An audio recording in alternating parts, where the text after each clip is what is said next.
Slight problem driving the Rally in today. Tree in the road. That's spoilt my fun. See if I can't get it out of the way. No chance. Way too much tree there. To go the main road route.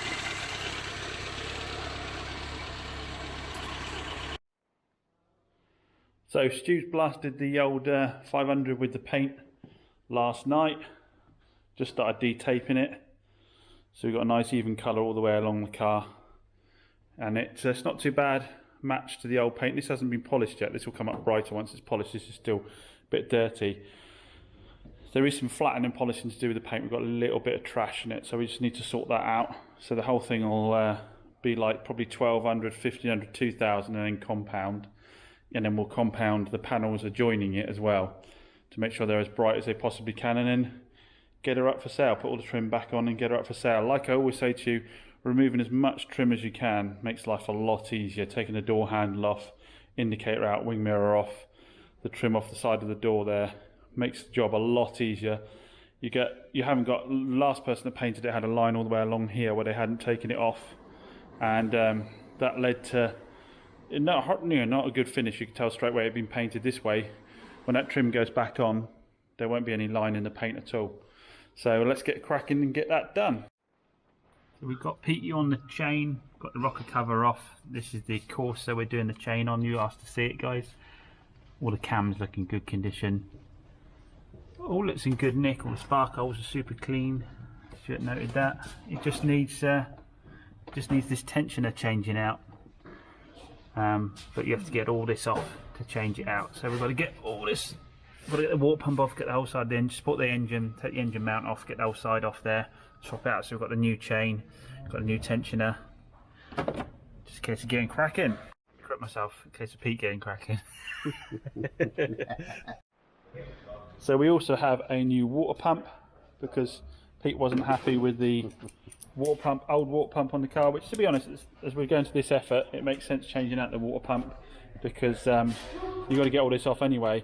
Unfortunately, the way the market is, no one is going to pay me more money for the car for having put a new chain in it or a water pump. We all know that you're much better off buying this car with those new parts on than you are another car that might be £100, £150 cheaper, but unfortunately in this game people go purely on price. And there's no way of really communicating in the adverts that you've done a hell of a lot more work than somebody else has to the car before it's gone out the door. But yeah, so we're going to put the new water pump on as well, which lives down here. Pete's loving the fact I'm getting in his way while he's trying to crack on. Why aren't I doing this job myself? It's I haven't done these before. It would take me twice as long as Pete, and I've got the paint to flat back on that 500, and I've got videos to get up for you guys as well, haven't I? So we'll let Pete crack on. But yes, like I say, I wish there was some way of communicating to people better the amount of effort we put into our cars before they go out the door versus competitors. Unfortunately, you don't get a premium for your car for it. You've still got to do that pricing structure that the sites Car Guru and Auto Trader give, where they say fair price, overpriced, all that kind of stuff. He's drawn himself a little picture of the gasket there and put all the bolts in exactly the right place. This is why Pete never has any bolts left over, and doesn't have to claim that he's doing a lightweight version, because all the bolts go back in again. Yeah. So it turns out we were really lucky that we did this at this point, because if you look at this, this is actually one of the guides for the chain. It's broken. See it flopping down there?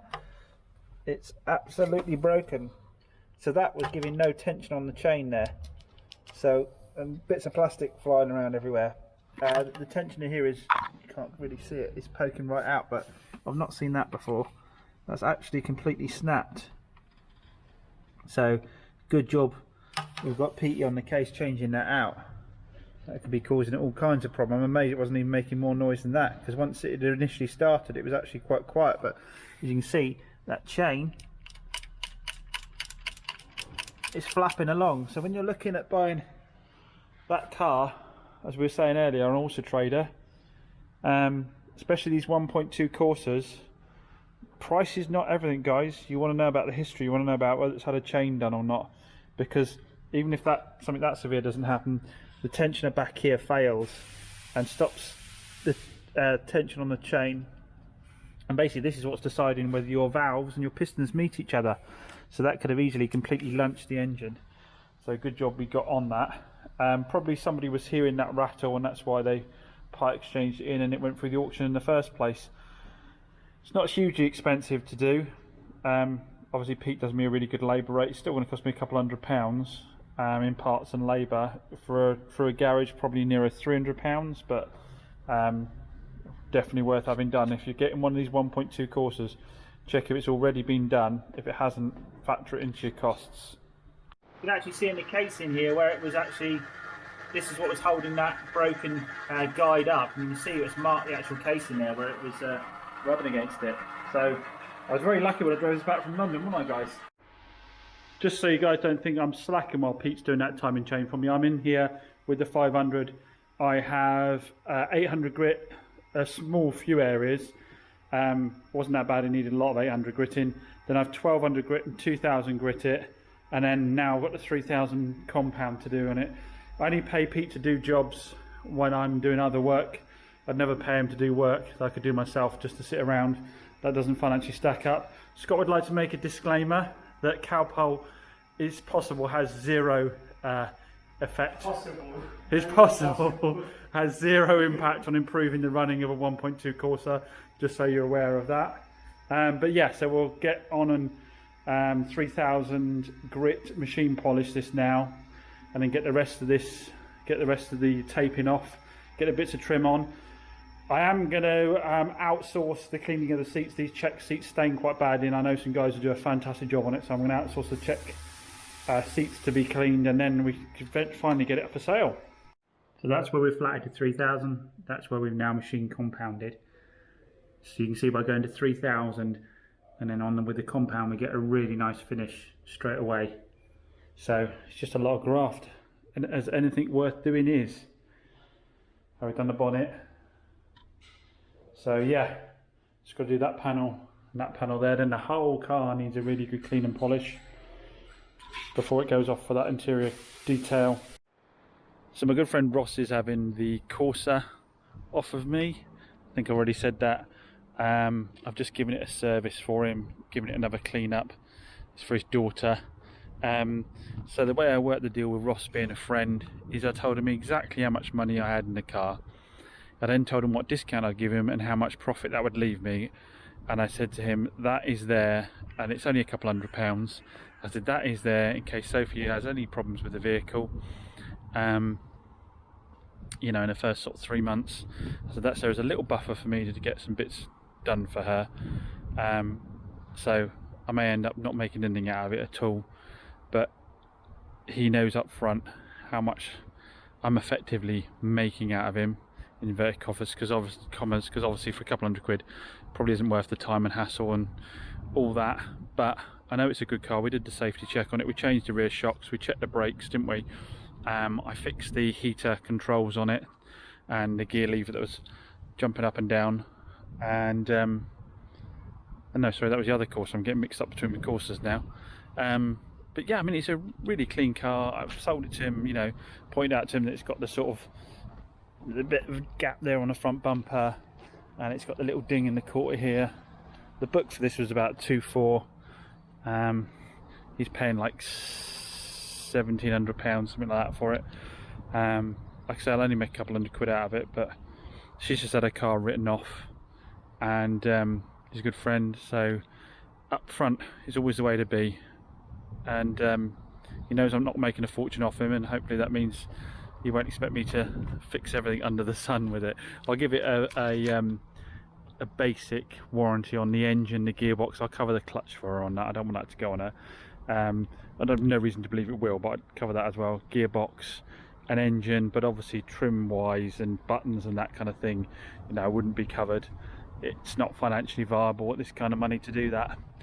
So yeah, shifted it on, made another space in there. I've got 2 cars that I haven't covered with you guys yet, so we'll go and cover what 2 cars I've bought to get some more stock in again. So Scott, would you like to share the advice you've just given me on the 1.2 engine? It's common with these Vauxhall Corsas, when the engine light comes on, there's a little plug on the side, you can't see it at the moment, but if you put Cowpole in there, any cold or fever that the car has, sorted within half an hour. Just got to let it run a bit. Cowpole is the best trick for the job. And this, people, is the type of absolute bollocks I have to deal with on a daily basis. Thanks, Scott. Right, go.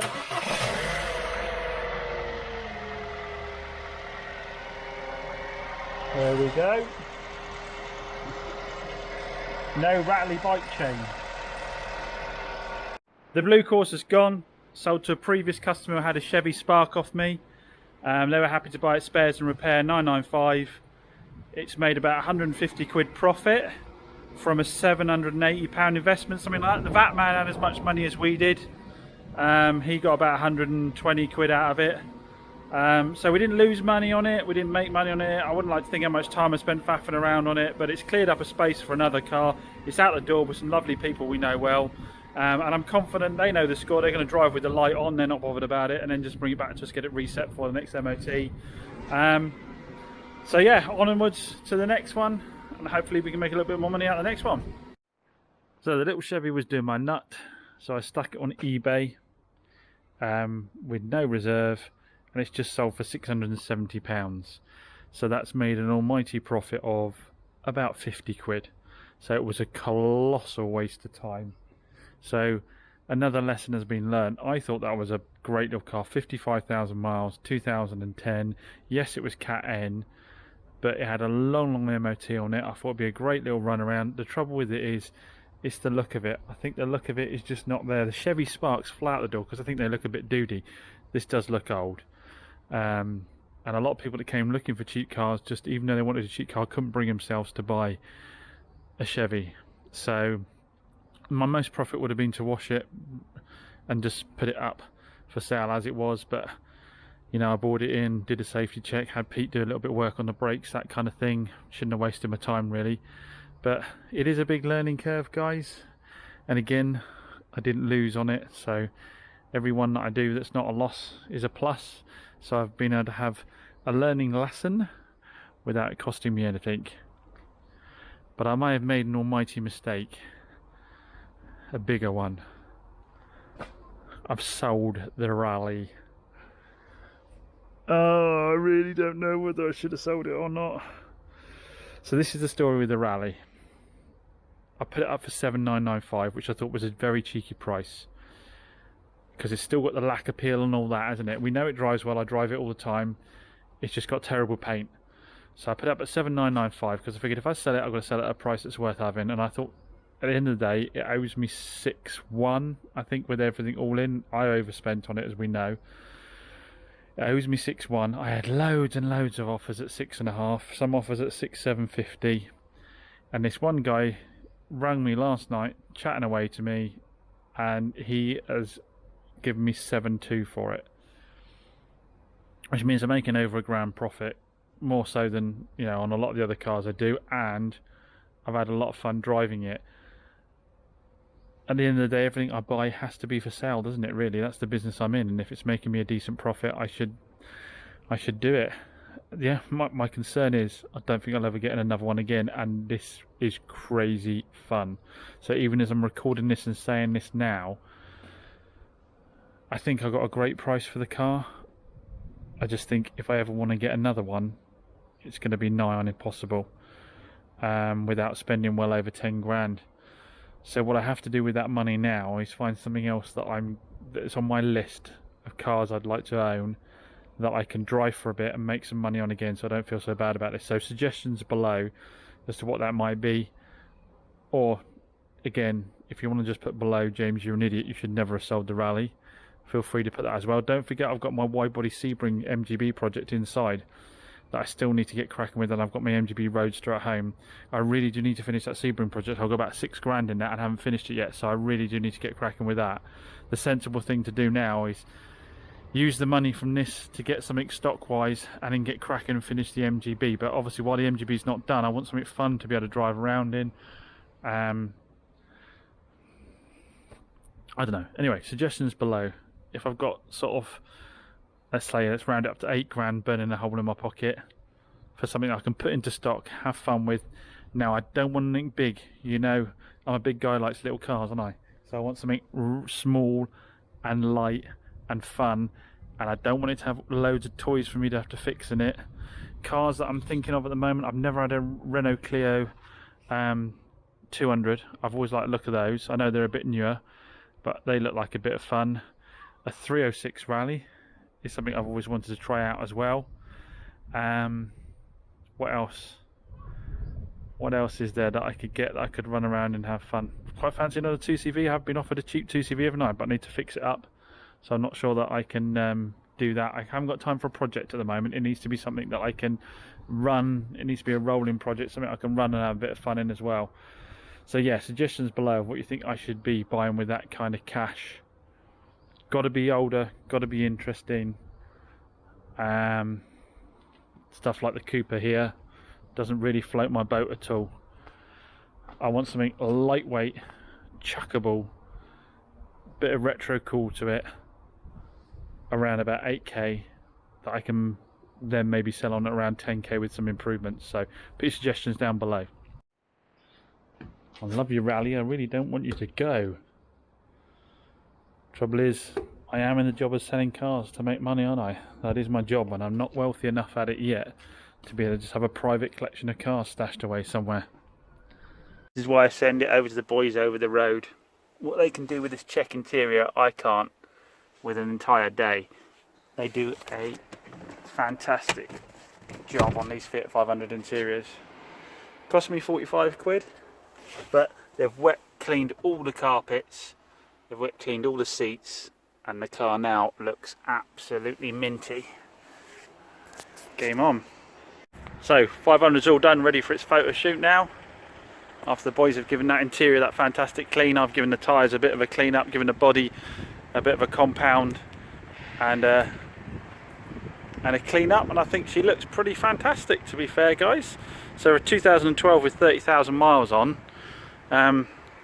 should be exactly what someone's looking for, and we got it at a good price, so I can price it below competitors and still make a decent margin at it. We'll go through the numbers later on, of course, but yeah, just got to get all the photos done and get it up for sale now.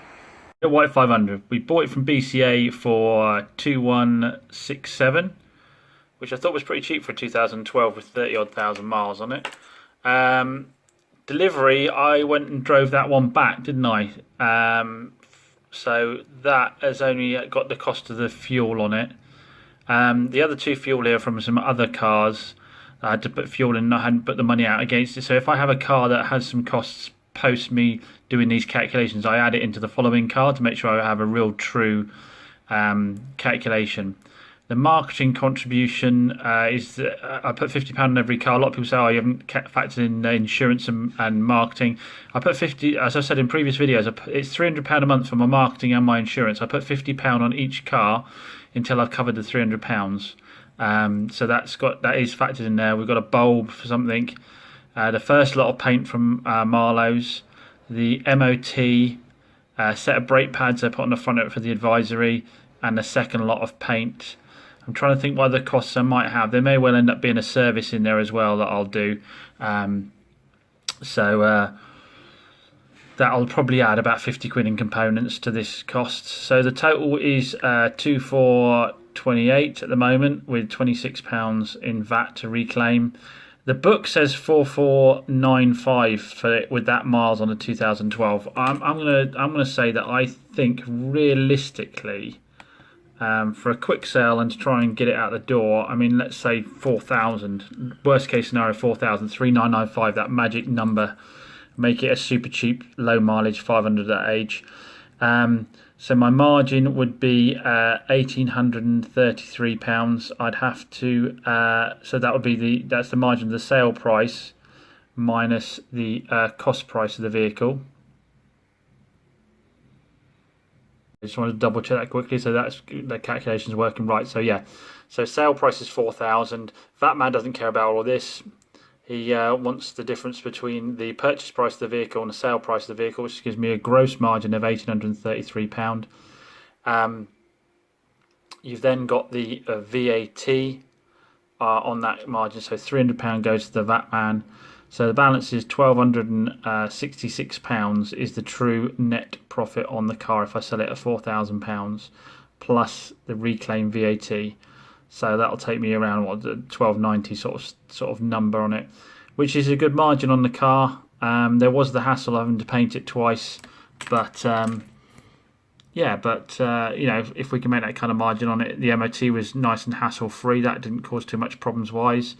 And now, oh no, I tell you what, I haven't put on the 40 quid, the 45 quid the guys just charged me the valet, have I? So, but we should do over 1200 quid if we sell it at a cheap price at 3995. But obviously, I'd like to try and get say 4295 for it, try and make up for some of the less profitable deals. But this is another example of where it's the cars with the bad bodywork. If you remember, the 500 came with the dinged front wing and edge of the door. Other dealers don't want to touch that stuff. That's where you can get the deals. You can buy the Minters, but you might make 300 or 400 quid off them. Yes, you won't have to put much time into them, but you'll only make 300 or 400 quid off them. The ones that the other dealers don't like is the ones with bodywork damage. So if you can get the bodywork done cheaply, obviously if you're going to outsource the bodywork and end up paying somebody else 500 quid to do it, then you aren't going to make that much more margin back out of it again. But if you can do a bit of bodywork yourself, or you've got someone that that you're friends with that's can do you low cost bodywork, then that's the car to look out for, the one with a bit of bodywork damage on it. But I bought a couple of other random cars as well, and I want to show you those. And they, the thing with it is, guys, oh God, I'm laughing at myself here. You're all gonna absolutely kick my rear when you see what I bought, because for all my fussing about old hassle cars, I've bought old high mileage hassle cars. Let's have a quick look at them. I've got to go and pick these up from Bridgewater, but I've bought a 2011 Toyota Aygo with 70,000 miles on it. Does need an MOT on it. It's a 2012. I guess that's not such a random buy because I sell a lot of those, don't I? That's a nice spec one, and they sell well. I can't quite remember what I paid for that one. I'm gonna have to go back and check. As always, I will go through the numbers with you when I sell it, guys.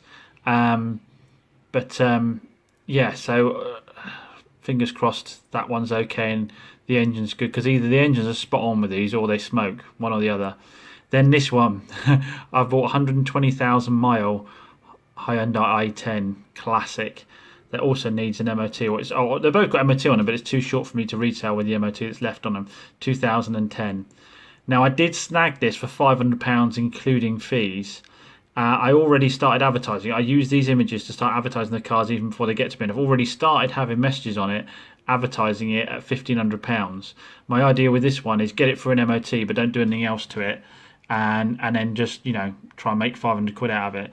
But as a general rule, these are pretty bulletproof. Now, both these cars, if I remember rightly, had really good service histories on them, and I did check the previous MOTs on them, and the previous MOTs were really clean on them. But they could have potentially had a problem after MOT. You just don't know, do you? So I have rolled the dice, have bought old stuff again, but these are strong sellers for me. I've never had these type of cars sitting around for very long. Interesting to see if this one will do with that mileage on it or not, and what they're going to need for the MOT. But yeah, feel free to comment down below and say, James, why are you not listening to yourself, you prat? And then yeah, let's have a nice stream of comments saying, James, you're a prat. All in a long list. That'll be ideal. Or maybe you actually think these buys make sense. Yeah, maybe you think these buys make sense. I mean, one thing I do know about this business is if you stick cars out like this cheap, they turn and turn and turn super, super quick. So they don't make big margin. Turnover's really fast on them. The sub £2,000 Corsas, sub £2,000 anything tends to, as a general rule, flat door. Apart from that bloody little Deo, what have I got? Not Deo, Chevy Matiz outside, which is killing me. Anyway, that's probably it for this video. Not quite sure what else content I'm putting in with this, but as always, everyone, thanks ever so much for watching the videos. Thank you for the comments. Really appreciate it. Really appreciate the supportive words. I am learning as I'm going with this. I'm hoping those of you that like the idea of flipping cars and getting into this business are learning too, and you're learning from my mistakes. The one thing I would say is, although I'm making mistakes and I'm not making as much money as I would like, I do really enjoy doing this, despite the hassles. I enjoy making the videos for you guys. I enjoy doing this. There's not a morning I get up where I feel like I used to when I was an employee, having to go into a job There's always a risk element to it, but you know, I'm making a living at it, and I'm enjoying it, and I'm enjoying the people I'm meeting while I'm doing it, and I'm enjoying turning around some of these tired cars and you know, making them look better. And I really enjoy being able to give good value cars to those people, you know, that saved up a few squid to get their first motor. So yeah, anyway, enough of that sloppy crap. I'll catch you later, guys. Cheers, thanks a lot.